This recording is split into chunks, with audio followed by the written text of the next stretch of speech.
members. I'm going to, at this time, I'm going to call to order the Hopkinton Town Council meeting of May 17th, 2021 to order with a moment of silence and a salute to the flag. I pledge allegiance to the flag of the United States of America, and to the republic for which it stands, one one nation, under God, indivisible, with liberty and justice for all.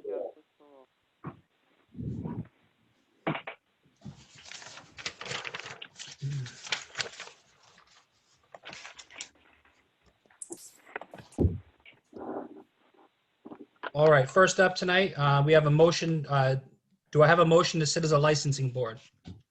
Councilman Hurst, so moved. Any second? Councilman Davis, seconds.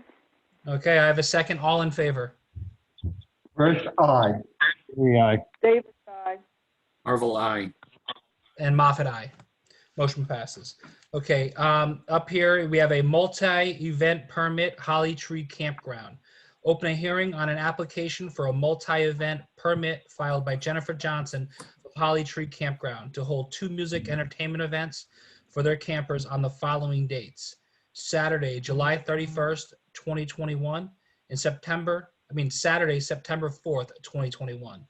The events will be held in the Camp Pavilion at Holly Tree Campground, located at 109 Ashaway Road, Ashaway RI 02804. From 7 p.m. to 11 p.m. The events are not open to the public. This matter was continued from the May 3rd, 2021 Town Council meeting. Is the applicant present? Yep, I see Jennifer Johnson's present. Jennifer, I'm going to unmute you. I think I don't have that. Jennifer, can you hear me?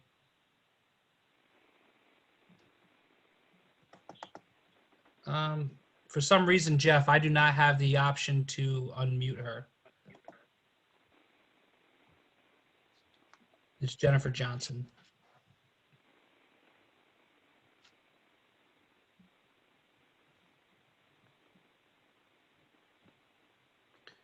Hold on one second here, Jennifer.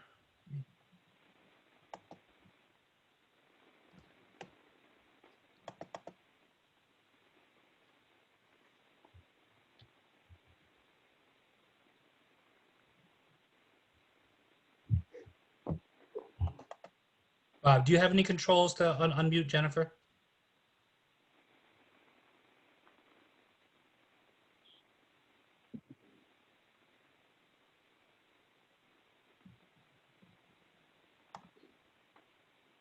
Steve, this is Bob. I think the laptop in Town Hall is the only one that's listed as host right now. Okay. All right. Mike, can you see the screen there? Yes, I can, Steve. Can you see where it says Jennifer Johnson? Do you, No. is that popped up? No, all I have is, hold on, let me go to participants. Yep, click on that. Yep. You'll see Jennifer Johnson. Yeah, I see it right there, yeah. Just hover your arrow over her hand there. Yeah, a lot of talk. Yes. Yeah. Excellent. Jennifer, can you hear us? Yes, I can hear you. Can you hear me? Yes, thank you very much. And you're the representative for Holly Tree Campground? I am. Excellent. Lisa, are all filing fees and notices posted and paid? Yes, yeah. Excellent. Okay. So we're gonna have a discussion on it. Is there anything you would like to tell us, Jennifer, in advance?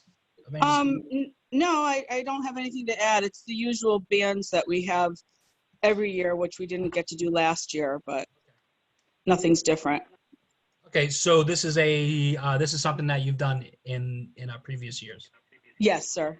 Excellent. Thank you very much. All right. I'd like to open it up to discussion throughout the council. If anybody has any questions, comments, or concerns for Ms. Johnson.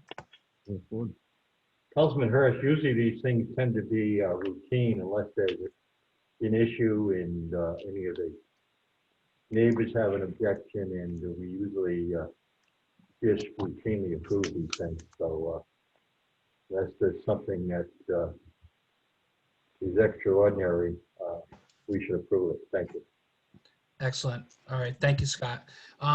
Before we just move a little forward here, Mike, could you do me a favor and do the same thing that you did with Jennifer over Mr. Seipel, please?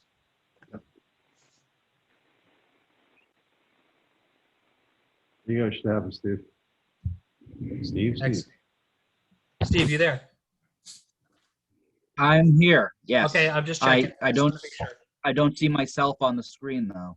That's fine for now. We're gonna get through this campground thing real quick. Okay, so is there anything else before we vote on this? Any discussion? Okay, do I have a motion? Mr. President, Councilman Hurst, I make a motion that this application be granted. Excellent. Is there a second? It's Marvel, I Steve, second. Okay, I have a second. All in favor? Hurst, aye. Marvel, aye. Davis, aye. And Moffat, aye. So motion passes. The multi-event permit for Holly Tree Campground has been granted. Thank you very Thank much, you. Jennifer.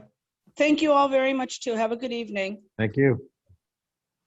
Good luck. Thanks. Excellent. Up next, consent agenda. Approved town council meeting minutes. Council I'm President. sorry. Yep, we need to adjourn as a licensing board.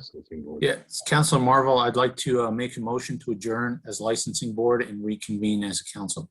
Is there a Councilman second? Hurst, I second. All in favor? Hurst, aye. Marvel, Marvel, aye. Gary, aye. Davis, aye. And Moffat, aye. Motion passes. How do I turn this thing off? Get me out of it. Turn it off. Hold It's on. all up? Hold on, Jennifer. Let's, There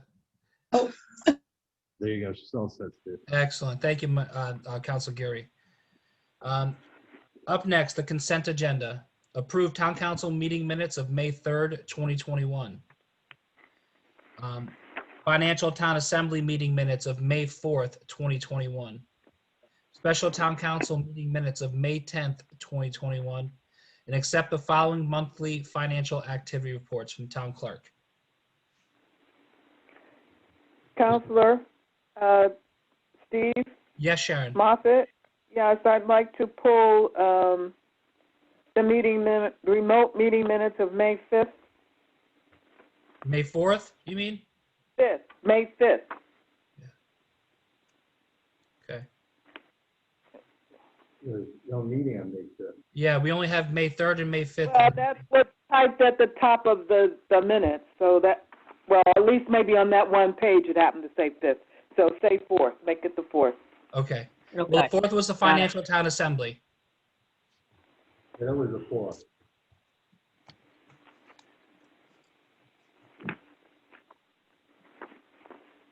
Did you get that, Lisa?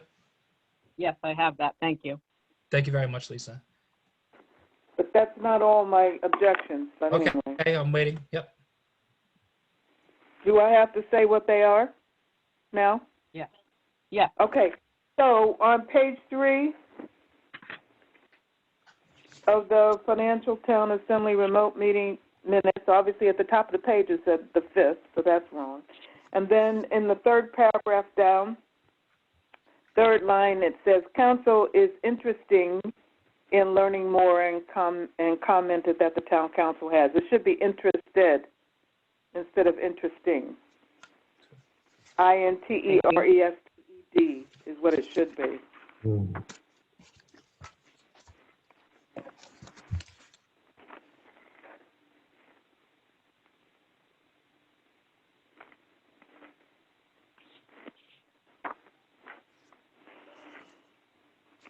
That was it. Okay. Thank you. Mr. President, I move Yes, that Councilor Hurst. for the correction cited by Councilor Davis, I move that those minutes be approved by the council. Hold on. I have something else. I'm sorry. On the town clerk addendum report of April 2021, the last line uses it says made their own arrangements for testing, so she should probably eliminate their own at least at once anyway. You see that, Lisa? Yes, thank you. Okay, that's it.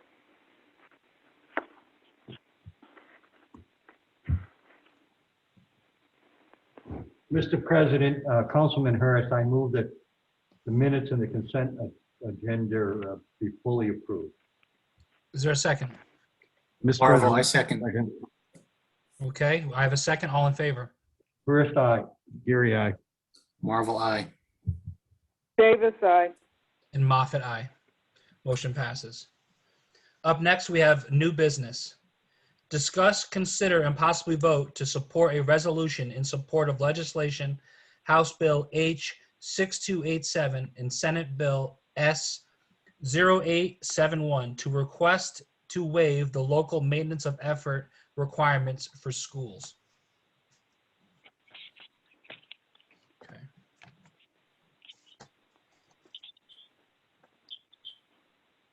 Brian, would you like to, do you have any info to share on that, or just kind of a?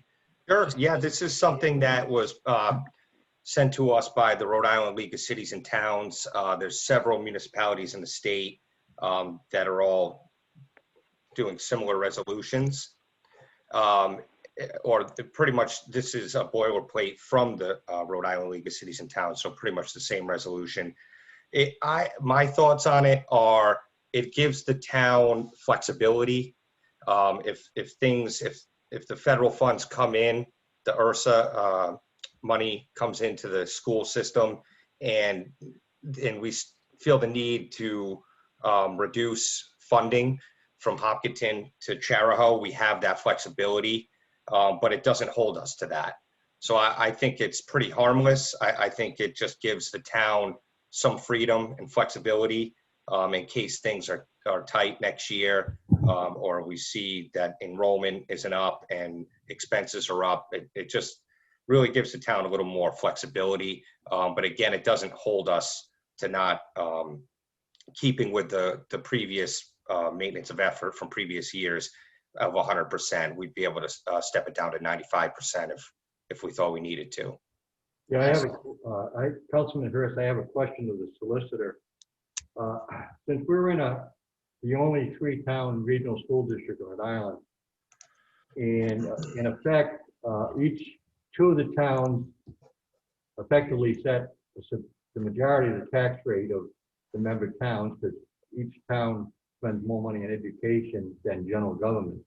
I'd like to ask him, since the maintenance effort is basically, certainly the town council can take a stand on it, but since the school district is not accountable to the town councils collectively for the bottom line of their school budget, they go right to the voters directly.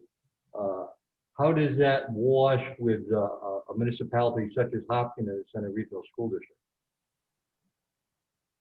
And that's a question to a general cycle. He's muted right now, I think. No, I'm here, Councilman. I'm not entirely sure if I understand the question.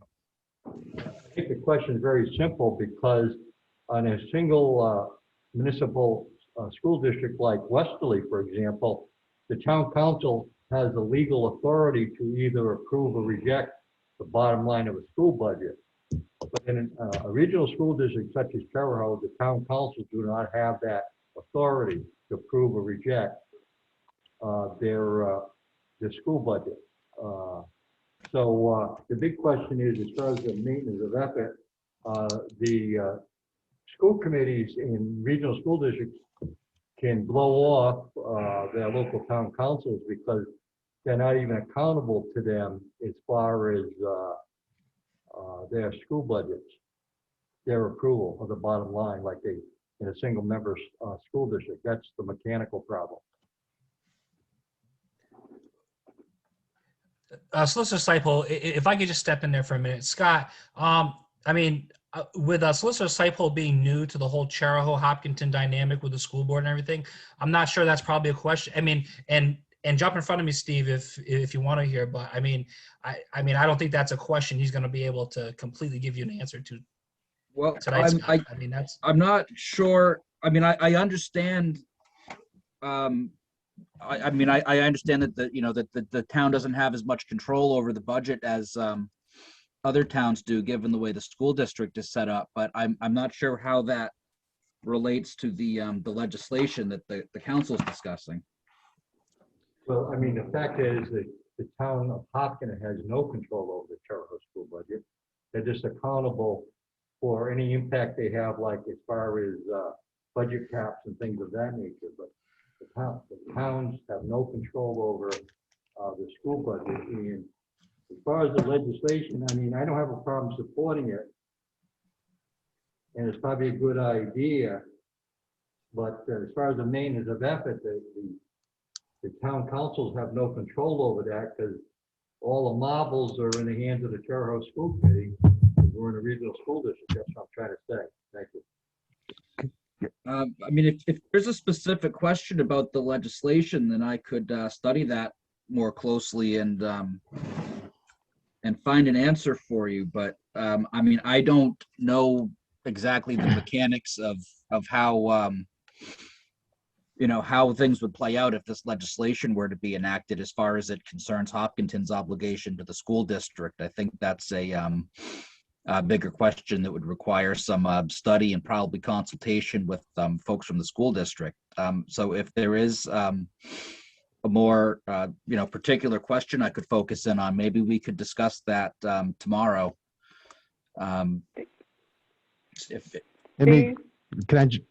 Yeah, Sharon. I might be wrong, but one of the things you could look at, I have a feeling that most of the schools are supposed to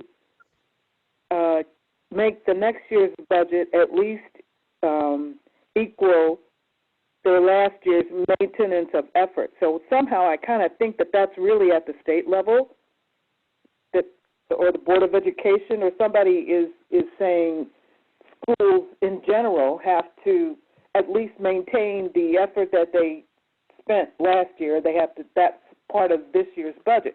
So I think this is really above whether we're a regional school district or not. I think this is just telling the schools themselves that, they don't have to try to match last year's budget or whatever, their maintenance of effort. If this legislation passes, I would think that they wouldn't have to keep 100% or maintain 100%. It could go down to 95%, and that's what I think. But I might be wrong. So I do suggest that you discuss it, that the lawyer Steve Seipold discuss it with the school committee lawyer. But I think it's really at the state level. Am I making sense? Yeah, Sharon. Yes, you're making sense. Yeah, Sharon, I think you're right. If you don't mind, Council, if I could just add my 2 cents. I think if we read through the resolution, I think it's pretty, it kind of addresses that. This is an ask at the General Assembly to loosen up on state regulations, as well as the Rhode Island Department of Education to give an exemption of a one-time COVID cost for local maintenance of effort. So it's really spelt out in the resolution. If we read the resolution, I think it might answer some of those questions. But basically, it's going to move the starting blocks, as opposed to the school district having to start at 100%. Now they have the flexibility of doing 95%. I mean, Councilor Hurst is right. We don't really have the same scenario as most school districts. But I think in this situation, it's really the state legislation that is being asked to be loosened up, so that it's not mandatory for schools and for municipalities to fund 100%. It's loosening up the general laws to basically allow us to do 95% for the next 2 fiscal years. If that clears things up. President Moffett, Councilor Gary. Yes, sir. I think I think we're all getting a little ahead of ourselves. This bill hasn't even made it to the Finance Committee yet. So before that, right. I mean, right. Thank you for mentioning that. I just wanted to bring it up to the attention of taxpayers and people. Oh, I get it. Trust me, I understand what everybody's saying. We're in a unique position. We're not when Brian says, the towns have accepted or whatever, or going to accept it. That might be the one-off, like, say like Exeter or Sure. Barrington and Newport. We're in a special situation. I think we should just maybe monitor a little bit. If it comes out of finance, then maybe we can, see if we want what we want to do with it. But as far as the taxpayers, yes, I'm on board with you, Chair. It also, I believe, and this is something we need to discuss maybe with the school district, but my understanding is RIDE, a lot of the state aid is contingent upon meeting that maintenance of effort level. So the school district doesn't have that flexibility. They have to fund it. We have to fund the school district at 100%, or else they could potentially lose, whether it's the housing aid or it's the ESSER funds from the state, if they don't meet that 100% maintenance of effort level. So this, again, just loosens those guidelines to 95%, and the district wouldn't be in jeopardy of losing any of that aid. This is Council Moffitt, and I would say, I mean, whether we're getting ahead of ourselves, and I understand some of these things are just sitting back in committee and not getting out yet, but I mean, it may not be a bad idea to get out in front of it to support it. I mean, I support the resolution as it's written here. For when it does get to that point, I mean, I would definitely support, this language or any other, potentially similar language, depending on if it changes, coming out of the committee. And Steve, I think. Yeah, sure. I support this resolution as well. Okay. Just want to go on record for it. Sure. And Brian, to finish up what you were saying, I'm sorry. Yeah, Representative Brian Patrick Kennedy has his hand raised, and I think he'd probably be a very knowledgeable resource on this matter. So maybe he does have some information to share if we want to ask him. Excellent. Thank you. Steve, you want me to click him in? Absolutely. Please, Mike, or Councilor Geary. I apologize. There we go. He's on. Yes, so thanks so much. So can you hear me? Yes, we can, sir. Yes. Perfect. So the bill itself was introduced on April of 29th, and this was what we call a Rule 7 piece of legislation. It was introduced after the deadline. Representative Slater, who's the chief sponsor of the legislation, is one of the vice chairs of the Finance Committee. He has not requested a hearing on the bill as of yet, which is why it shows in the system that nothing has occurred with it. All of the sponsors, there are 4 of them listed, are all from the city of Providence. And I do believe that they're in the process now of taking a former hospital site and combining a number of schools, grade levels into that particular site. So I think they're looking at the fact that from a maintenance of effort standpoint, cost for their maintenance in Providence and to run those schools should be coming down. But under the whole purpose of this maintenance of effort legislation, when it was first adopted, it was done long ago, back in the 90s, and introduced by Paul Crowley, who has since passed away, but he was a longtime representative for the city of Newport. And it basically meant that no matter what, as time went on, you could never see the costs go down in your school district. You always had to maintain the previous level of effort and financial effort going forward. The fact that this bill is being introduced and would apply to the fiscal years 21, which is what we're currently in, 22, which is we're in the process of coming up with the next state budget. That state budget we expect will be coming out right around this time in June. Then it will be on the desk for about a week for people to offer up amendments and ideas for that. So we're looking at sometime around June the 23rd or 24th that we're going to actually start debating the budget on the floor of the House. And then also fiscal year 23, which is next year after that. If you can keep it to that 95% level, it actually would give communities the opportunity to recover in light of the fact that they've seen some increased expenses and things, and recognizing that in this post-pandemic world, we may actually see some of the school districts moving towards offering other classes and things that may still be done online, which could potentially be a way of saving them some money. So I see the purpose behind this. At this point in time, Representative Slater does have to make a request to have this heard. And my guess would be, if in fact this bill were to move forward, it might get incorporated into the overall state budget that is going to get approved and sent to the floor in June. Representative Kennedy, may I ask a question real quick? This is Councilor Moffitt. So if it has a potential, if Slater is the sponsor, you said? Yes, Scott Slater. Okay, thank you. So it is possible that this could be introduced and voted on in the state budget. Correct. So Okay. basically what happens is in that particular case, because of the fact that my guess is, as a vice chair of the Finance Committee, Representative Slater is probably going to be lobbying the chairman of the committee, as well as the speaker and the majority leader. The majority leader happens to also represent the city of Providence. And recognizing that all four of the names of the sponsors on the bill are from Providence, there's got to be some type of component in there that Providence sees a benefit if in fact we enact this legislation.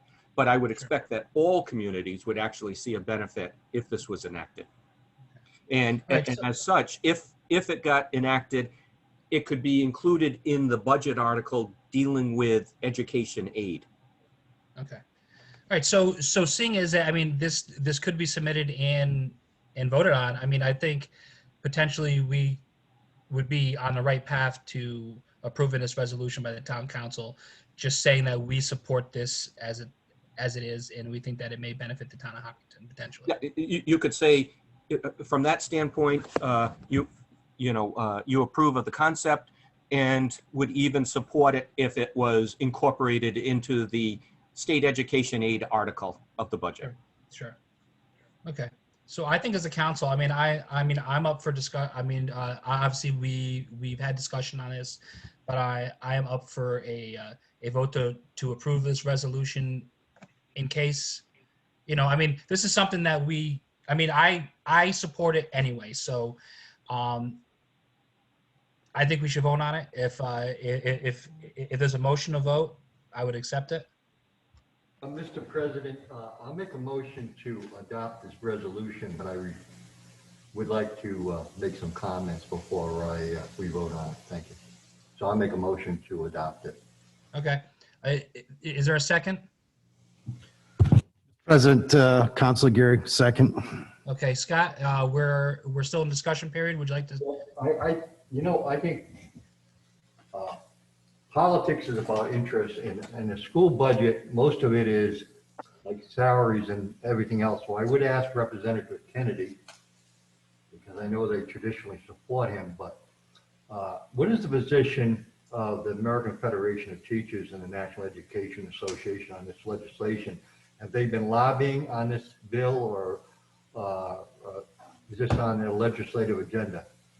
I can honestly say that I have not received any communication from either the AFT or the NEA on this legislation as of today. I think the fact that it was so recently introduced is specifically that reason. And neither the Rhode Island Association of Superintendents of Schools hasn't weighed in on this either, or the Rhode Island Association of School Committees. No, I have not received any communication from the superintendent's organization either. Or for that matter, haven't even received any type of communication from the school committee's organization. I'm going to support it, but I just think that people have this mistaken belief that town council can do things over school budget. And in a regional school district, we don't even have the power to approve the bottom line of the school budget. So in theory, the school department in a regional school district pretty much can get away or do more than a single municipal school department. That's all I want to point out, but I'm going to support it. And that's all I'm going to say. Thank you. I'm going to read the resolution before we vote on it. So this is a resolution of the town of Hopkinton, RI, request to waive the local maintenance and effort requirement for schools, House Bill 6287, Senate Bill 0871. Whereas the state of Rhode Island, municipalities and school departments are set to receive unprecedented federal aid, and whereas together we must prioritize the responsible use of this funding to avoid the creation of structural deficits and unsustainable financial challenges for years to come. And whereas all cities and towns are required by Rhode Island general law to contribute the same level of funding as was allocated in the previous fiscal year to their respective school districts. Whereas many school districts are reportedly experiencing surpluses for remote instruction and other COVID-19 impacts, but cities and towns cannot reduce their mandated education maintenance of effort. And whereas during the Great Recession, the General Assembly allowed cities and towns to reduce their local maintenance of effort in 2010 and 2011. And whereas with significant federal funding coming to school districts from the American Rescue Plan, school budgets should first rely on federal funds rather than local taxpayers, and similar maintenance of effort relief is warranted. And whereas unless the Rhode Island Department of Education exempts one-time COVID-19 costs from local maintenance of effort calculations, cities and towns could face an artificially high spending bar coupled with tax cap restrictions that will be unsustainable when federal funds expire in 2023. Now, therefore, be it resolved that the Town Council of the Town of Hopkinton asks that the General Assembly temporarily waive the maintenance of effort requirements for cities and towns, allowing them to reduce their local maintenance of effort contributions to 95% of their past spending levels for fiscal year 2022 and fiscal year 2023. Be it further resolved that the members of the Town Council of the Town of Hopkinton hereby endorse and urge passage of the General Assembly House Bill 2021 H 6287 and Senate Bill 2021 S 0871, an act relating to education/school funding, passed as a resolution of the Town of Hopkinton on this day, the 17th of May, 2021. Okay, having a motion to approve and a second to approve, all in favor? Aye. Gary, aye. Marvel, aye. Davis, aye. And Moffat, aye. Motion passes. Excellent. All right. Up next, I'm going to read it out. Discuss, consider, possibly vote to oppose Senate Bill S 0832 relating to taxation, renewable energy. An act that would require cities and towns to assess renewable energy resources to be taxed as tangible property, and the real property on which the renewable energy resources are located shall not be reclassified, revalued, or reassessed, except farmland, which shall be reclassified, reevaluated, and taxed at the predated farmland classification. Okay, now, Councilor Geary, you were saying earlier that it was pulled for discussion? Yep, it was, didn't make it accurate. It was held for further study. So pretty much mean that they could come back at it or the bill is dead as of last week. All right. So with that being said, I would still like to have some sort of discussion on it, just regarding it, so people are aware of what the possible submission of, of the possible, of this being rebooted. I'd like to comment, Councilman Burke, known that Rhode Island supposedly has the most expensive farmland per acre in the United States. And farms are very crucial because in Hopkinton, in Washington County, this part of the state, in Western Rhode Island particularly, and at one time even in Newport County, there was quite a few farms. A lot of them are going into development that are very important to encourage farmland. And it's all based on taxes and the ability to pay taxes. And so I think that we should do everything we can. And a lot of times, just because a bill seems to be dead doesn't mean that somebody that has the connections, they can make something move out of a committee or not. It depends upon what the leadership is. If the House Speaker or the Senate President wants something to move, it's gonna move. And that's the way politics is at the State House. So I think it's, that we should take some type of stand on it. Thank you. Thank you, Scott. Okay, Brian, having seen the letter submitted by Elizabeth Monty, the tax assessor, do you think it'd be a place to maybe have her say something about it potentially? Yeah, absolutely, absolutely. I was going to add my 2 cents, but I think you're right. I think Liz has spent a lot of time on this. She's given a lot of good, done a lot of good research, and actually provided testimony on behalf of the town to the Rhode Island League of Cities and Towns. So I think she'd be best suited to speak to this proposed bill. Liz, are you available? I saw her on earlier. I just wanted to see if Mr. Gary could unmute her. Yeah, hold on a second, Brian. I don't see her hand up, Mike. Brian. I see her name. I'm not sure if, there you go. She's got it raised. She's on, Brian. Okay. Hey, Liz. Hi, everybody. How are we? Good, yourself? Good, thank you. Yes, the Assessors Association of Rhode Island has discussed this quite in depth. And the bill is really twofold. Not only does it prevent the assessors from doing what they always do, which is value property at market level,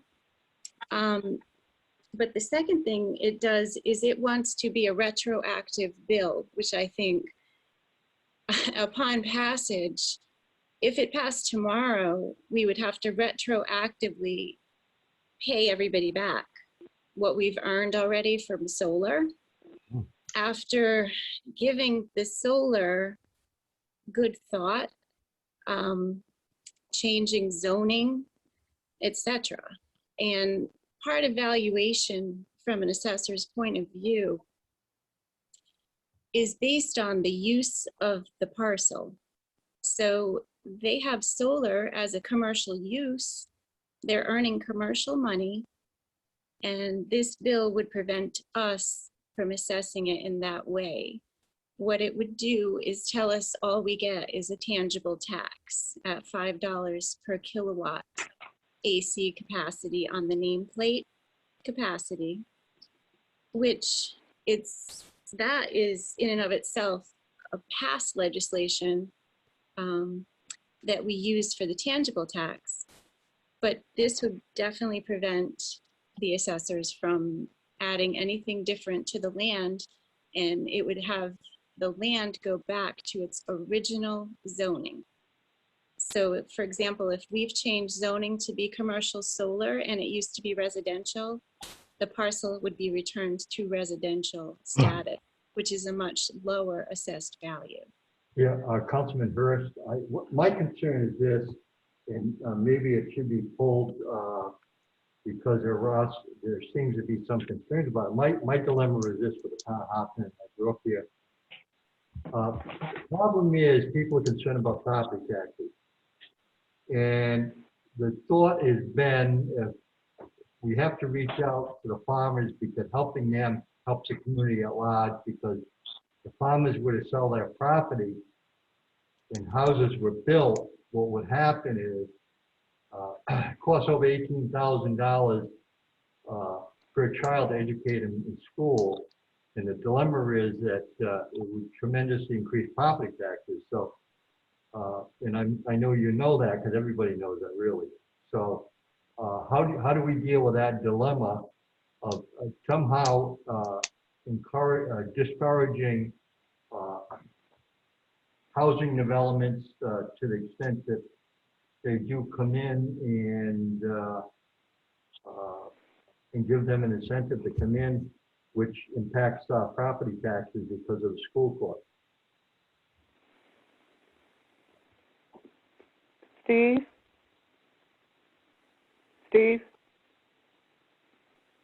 Yes, go ahead, Sharon. I'm sorry.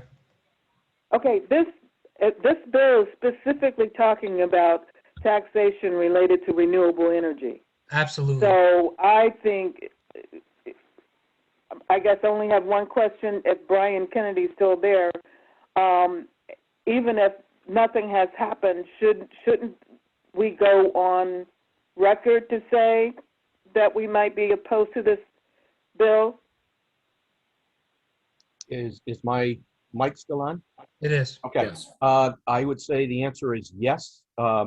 Incidentally, I was not even aware of this bill because it is a Senate bill, and until the Senate bills come to the House, we don't even take a look at them because we don't know whether they're going to actually make it over to our side of the chamber. But I would say it's in the town's best interest, especially after all of the debate and all of the time that has been put in by this council and previous town councils over the years, to suddenly retroactively go back and change all of the agreements that have been put in place for these solar developments. I think it is in the town's best interest to definitely go on record on this. So should we draft a resolution? I would say, Sharon, that either the council should draft a resolution or have some type of letter that goes forward to the sponsor of the bill, as well as the committee chair and the Senate president, to put it on record. Okay. And since Liz is there, I saw her letter dated May 10th to Brian Rosso. Should we use her letter as the basis? I would be fine with that. Thank Yeah, you. I've read it, Sharon, and I mean, I was kind of thinking the same thing you were. I think it touches on all the main points and explains it. So I think it's something we could definitely consider submitting. That's something that I could help and work with Liz on. There's other testimony from the Rhode Island League of Cities and Towns, which pretty much echoes what Liz put together in her memo. So if you guys needed something drafted up, I think we could assist in that. I do have a question, Councilman Burris. Has the Rhode Island Farm Bureau Federation taken a stand on this legislation? Regarding the solar energy, that's what we're. This Senate bill. I can tell you that we have not received any communication at the, either in the House, any of the House members on this legislation. Once again, they may have communicated to Senate members, but since it's a Senate bill and is not on the House side, we have not received any communication from the Farm Bureau. My concern is that I believe in encouraging agriculture, but I fully appreciate the dilemma of reverting back to a practice which has been changed and the purer or problems created by that. So probably well-intentioned, but probably should be reworked. Mr. President, I'd like to make a motion that a position on this be tabled, and we can always bring it off the table in the future, but I make a motion this resolution be tabled. Is there a second? Mr. President, I think there's room for discussion on that one. I think so too, Councilor Geary. I mean, considering it's, the taxation on renewable energy and like, Ms. Monty and Representative Kennedy stated, we're going to, retroactively go back to the way it was before, where, this council went. Yes, Sharon. I was going to say, and pay back the money. You better listen to that. Right, absolutely, Scott. Not for nothing, the last, 3 years of this solar issue, it just kind of flies in the face of the whole purpose of the last council wanting to have solar here is for the tax money. And what they're saying here is that we're going to lose tax money. That's just mind-boggling, really. In my mind, there is no discussion not to support this resolution or to support a resolution. So I'm on the record as absolutely supporting a resolution regarding this, 100%. What? You want to rescind your motion? Well, I mean, my motion didn't have a second, so it was lost, but my concern is that just because you have a topic doesn't mean you have to weigh on every topic or support every resolution either, you know, even though you might have some general thoughts on something. Sure. I mean, I've read it. I've read some other information on it. I feel like I have a pretty firm grasp on it, and I support it. It's not the fact that I'm agreeing to everything that comes in front of me, Scott. That's not what we're talking about. Mr. President, Councilor Gary, Yes, sir. I think Liz Monty and of course Brian Rosso has done their homework on this, which is obviously good. So that is a little bit ahead. I would like to make a motion that we oppose it via a letter as outlined by Representative Kennedy. Thank you. First, I'll second that. You'll second that. Okay. Is there any more discussion before we vote? All I can say is that I think I expressed my concern, but I do want to work with the council, but I'm just concerned about us trying to go down the route where we have to take a stand on everything. That's all. Thank you. Okay. Well, I just want to add that, I mean, I don't want to be paying money back for solar development. I just don't. And then not make as much money as we potentially were going to have. I just think, I mean, I think if there's a stance to be taken, this is probably it. Mr. President, if I Yes, sir. could, it's Steve Seiple, the solicitor. I would just like to offer my services if Mr. Rosso or anyone needs any help drafting a letter or a resolution. I think that this letter from Ms. Monty and also the statement from the League of Cities and Towns, I agree, would provide a very good basis for that. Excellent. Thank you very much, Mr. Seiple. So with a motion to oppose this through with a letter from the town council, there is a second. All in favor? First, aye. Councilor Gary, aye. Davis, Marvel, aye. aye. Moffat, aye. Motion passes. Thank you. Is it co-chairs? There's a chance once this gets done, can we put it into maybe the next package so we all can kind of just look at it? Liz. Absolutely. Yes. Thank you. Thank you, Liz. Thank you for what you do for us. You're welcome. Thanks for making that motion, Mike. All right. Up next, number 3, discuss and consider organizing a committee, Potter Hill Dam project. Mr. President, Councilman Hurst, I've been giving some thought to this.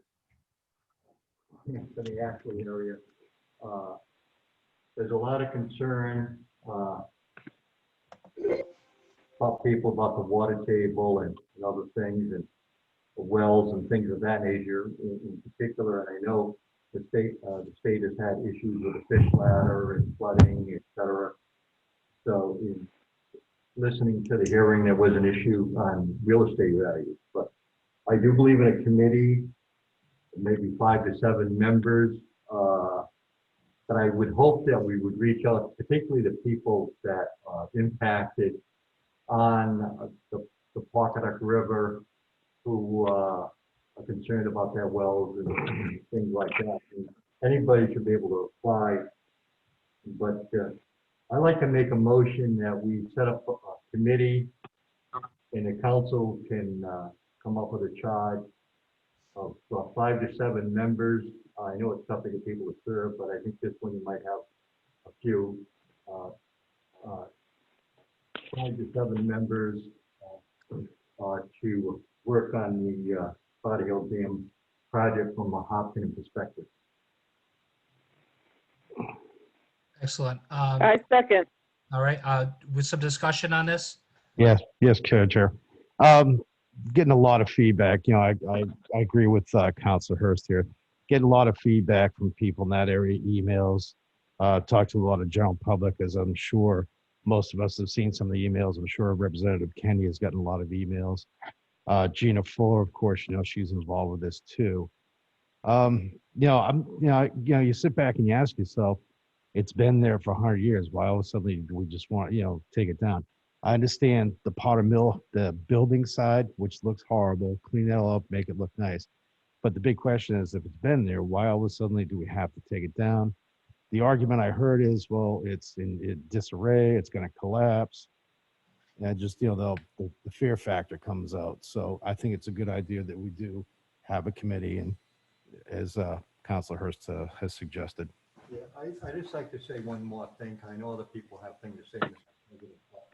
One of the things that really concerns me is economics. We had a gentleman, Mr. Duxter, who had spoken, and it was like 12,000 plus or more to put in a well, because some people do have points, and not everybody has this extra money. So my question to the state is, I think it's a legitimate question, is, if you're gonna do this, you're gonna have a revolving fund to help people that are property owners in that area take low interest loans so they can put in better wells than they have now. It's a legitimate question, and everybody needs water, and that's a very legitimate issue. So I hope it's answered. Thank you. Thank you, Scott. I just want to add too, I think just to kind of follow up on what Councilor Geary said, I think, based on what I've read and stuff, and this is just kind of share some information as far as how I understand it to be. And the reason why, I think the dam is involved also with the dilapidated building is the fact that they're trying to get it paid for through grants. I think they're trying to, roll it all into one, and so that way they can get it paid for, and the town of Wesley doesn't, have to absorb the whole cost of taking down it. I kind of think it's like a little bit of a package deal, but I also agree too that we should organize a committee. I do think it should be made up of residents. I think we should potentially have some subject matter experts maybe on it too. Stuff like that. But I am definitely for organizing a committee for this. I'm not sure whether or not now is the time to kind of tighten up the language. I mean, kind of, tighten up the, as what Scott, what was the term you used? I said. Take charge on it, what their charge is. So. The council can always develop a charge afterwards. I thought that the most important thing is we have a committee of 5 to 7. Because you don't know, and there is interest out there, but you don't want to have an unwieldy committee that you got about 12 people that want to be on it. But I think 5 to 7 would be manageable, and we can develop a charge, because I think basically we know what the charge is. I mean, we might want to be more specific, but it's about the Potter Hill Dam, and it could relate to anything, I would imagine, dealing with the river that impacts the dam, the waterfall, and things of that nature. Another thing that really bothers me, and I think, and I hope that, because I know the press follows these meetings in the public at large, you've got to realize that river is half in Hopkinton and half in Wesley. And the Pocketuck River is the historic dividing line between Hopkinton and Westerly, and that river is partly in Hopkinton and partly in Westerly, and that seems not to be fully understood or appreciated. Thank you. Thank you, Scott. All right, so yes, Sharon, go ahead. Yeah, can we have, as part of this, doing this committee, have Lisa maybe create an application form for somebody who wants to be on the committee? And I definitely agree that Jim and Carolyn Dukesta should be one of those people on the committee. Yeah, They sent me, and also Brian and Judy Tarpey, I think. So they're in Westerly. They're in Westerly. They're in Westerly. Okay, sorry. One of the guys I want to reach out to that's very significant at Hopkins is Bob Jelinas. And he's at the French Village, which always gets flooded. It's just past the car dealership on Route 3. And he deals with that river because he's right on the river in the flooding and everything like that. So I would like to see if he'd be interested in serving. And there's a few other people, but the reason I did the numbers is I don't know how many people actually want to put the time in, but you don't want to have an unwieldy committee, and that's the way I did it. Flexible enough so if we have if you only have 6 people and you have a 5-member committee, you say, well, we have to cut one of you because it's only a 5-member committee. But I think anything over 7 would be kind of unmanageable. Thank you. This is, yes.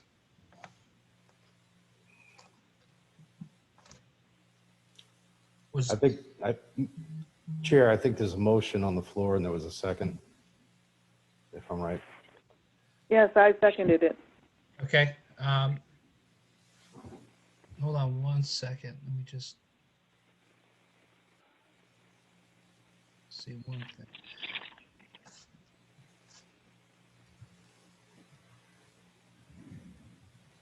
Okay, all right. I have a motion to form a committee and a second. All in favor? First, aye. Geary, aye. Davis, aye. Marvel, aye. And Moffat, aye. Okay, motion passes. So I guess we'll have Lisa make up an application if that's possible. We will have to get something on the website also. Mr. President, you know, with all due respect, we already have an application for non-salary position, and I see no reason that would be sufficient to use, so I don't think we need to come up with any special application because they already exist for a non-salary position. Okay. Excellent. Sounds good. All right, so up next, there's a discussion on this is requested by Councilor Hurst, a creation of an adjournment certificate. Would you like to explain, Scott? Yeah, it's very simple.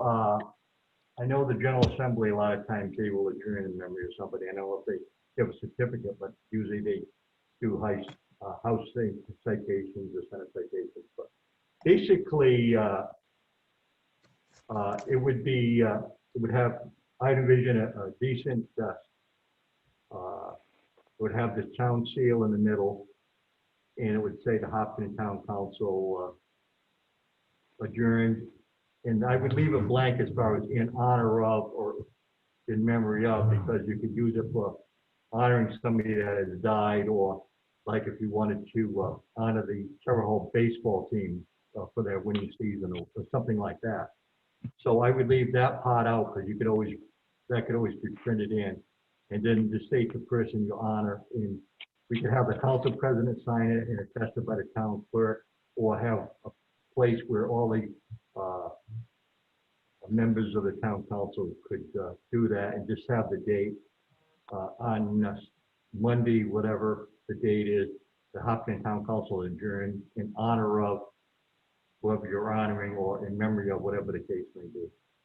And then you could print up some certificates, and the thing is, if you do it without mentioning in memory of or in honor of, you could use it for either somebody that has died or somebody you're honoring. That's just the thought. And I just thought it'd be a nice keepsake. Thank you.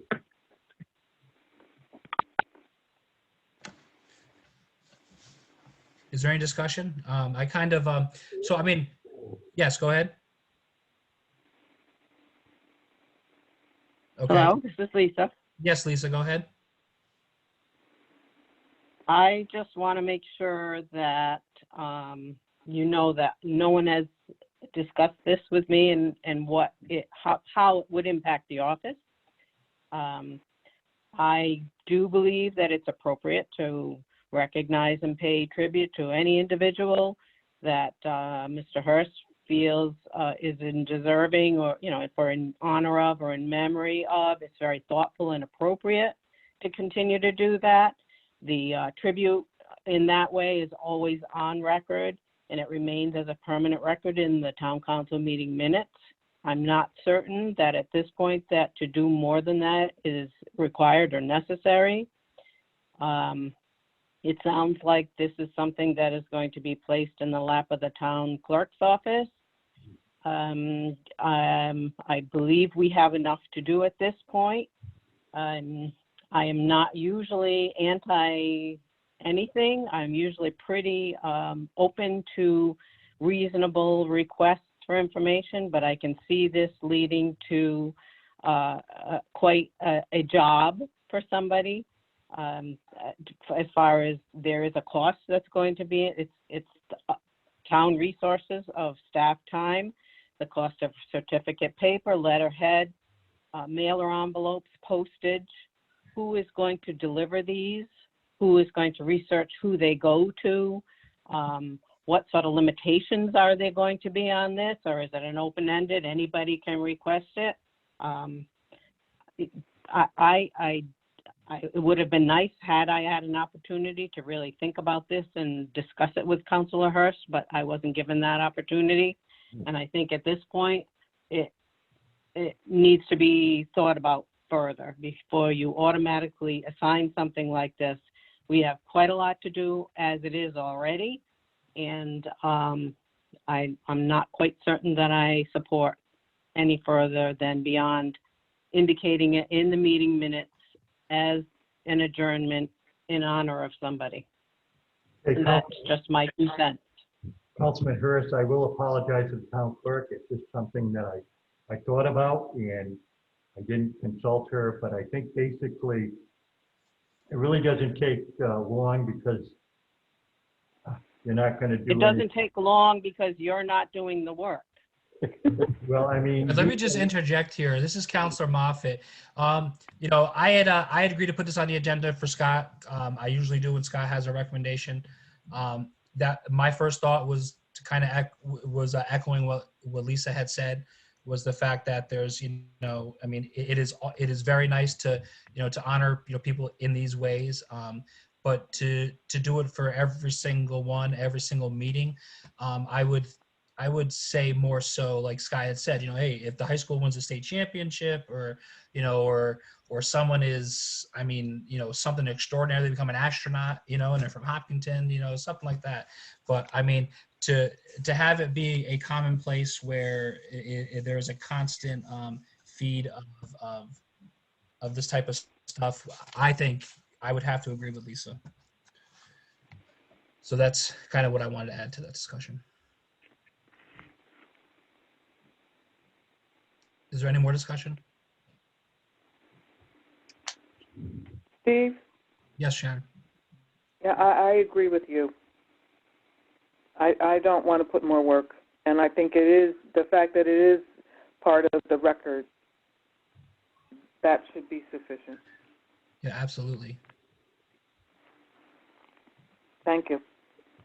You're welcome. Thank you.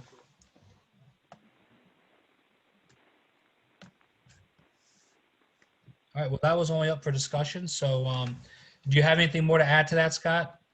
No, I will drop the matter and maybe someday I'll resurrect it, but I just thought it would be a good gesture. I don't think it takes that much time to do a certificate like that. It's not like a resolution that really, you know, it's whereas and therefore and things of that nature, but I'm going to drop it. Thank you. All right. Thank you.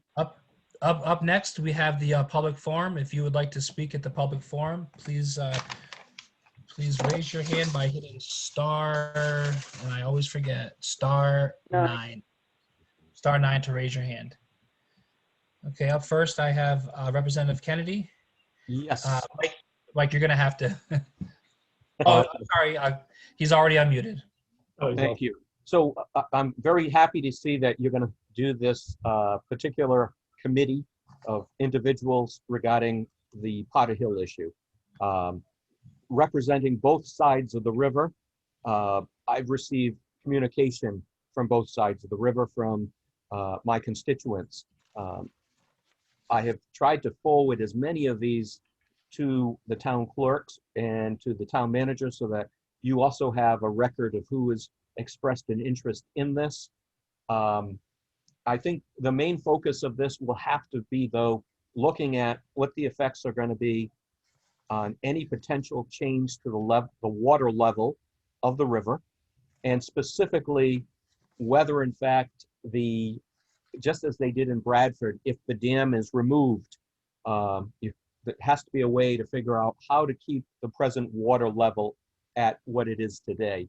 And the information that we received at the initial public hearing back in March on this was that we could see, particularly in a year like last year when we had a significant drought, anywhere from a 5 to a 6 foot drop in the water level. And that doesn't include the fact that the sides of the river would become greatly contracted in, which would actually result in those people who currently have a very nice dock on the river, especially those along River Road, might find that their dock actually is a dock into wetlands and nothing more than that.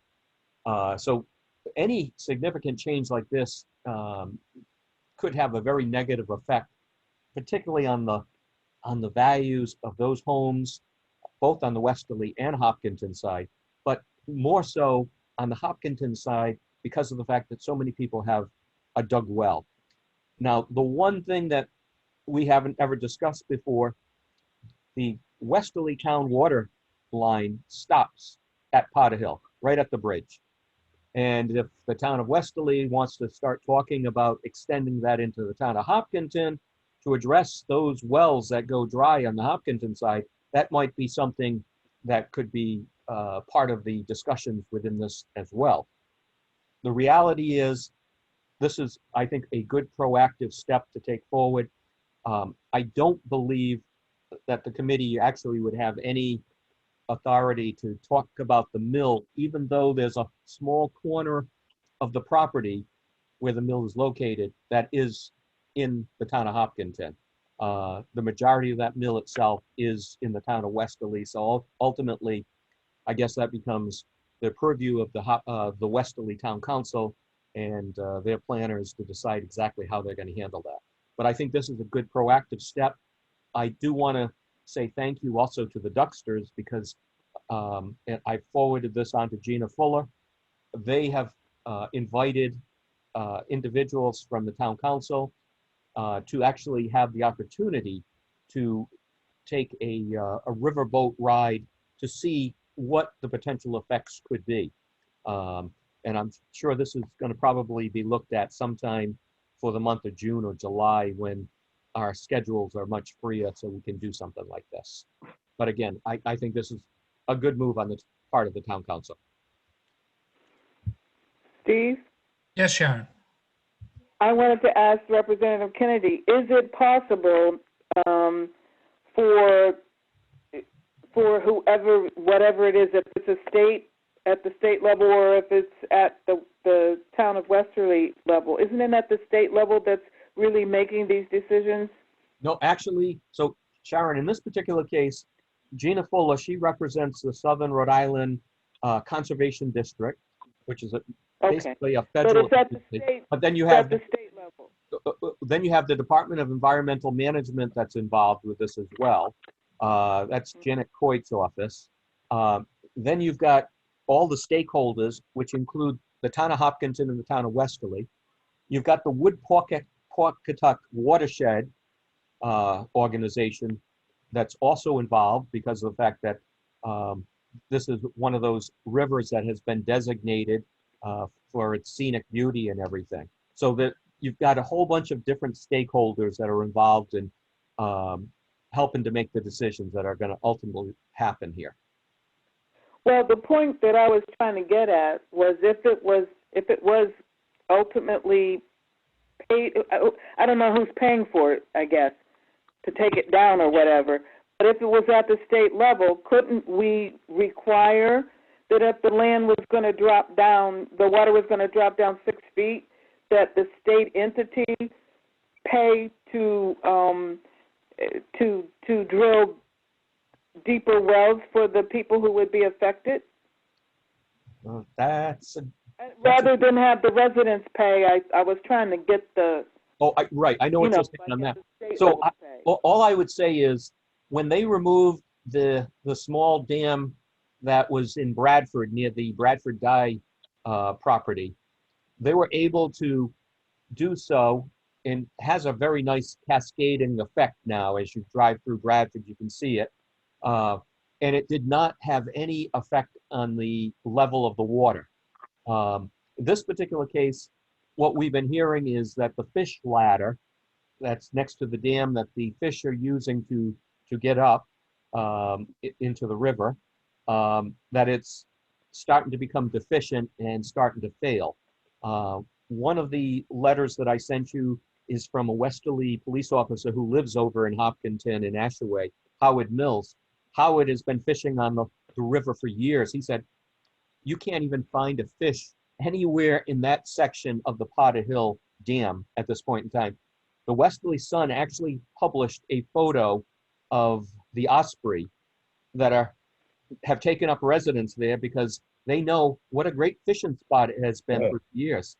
So the reality is they're going to have to do something regarding ultimately what happens with the dam itself. Last summer, if you recall, there was virtually no water going over it, but there is a way to keep the level of the water at its present height if they do something similar to what they did in Bradford. Okay. Well, obviously that should have been on the table early. Well, Anyway. there's only been one meeting so far, and there is going to be another meeting. They've scheduled it for June, but I believe we're going to be in session that night. So Gina Fuller indicated to me that she's still looking to see if they can find an alternate date for that second meeting. And my hope is by the time we have that second meeting, we may actually be able to do it in person so everyone can actually be physically in the room. Mm-hmm. Thank you.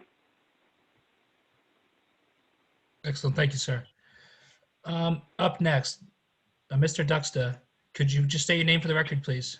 And Mike, you may have to unmute him. Yeah, hold on.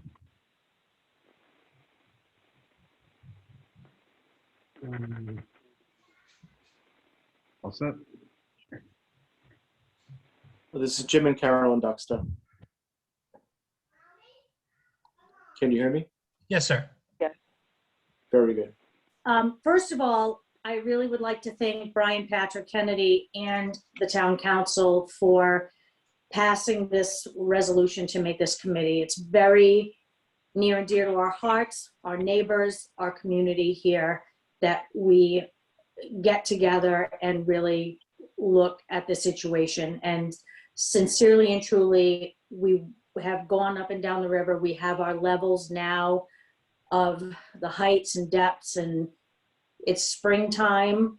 There's a good amount of water in the river at this point, and we're going to track this, and we're going to keep track of where things are now, where the backwaters are, what kind of water is in there. It's shallow. There are a lot of shallow spots in this river even now.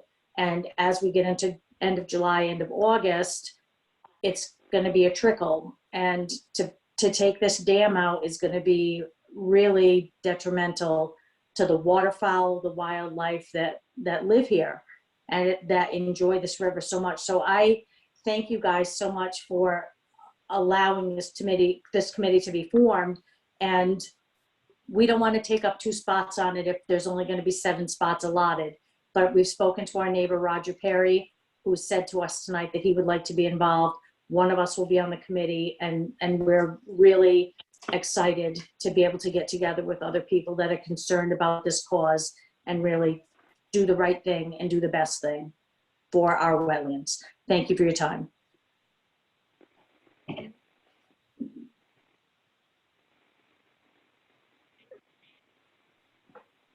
Thank you very much. Okay, if you would like to speak at the public forum, please raise your hand.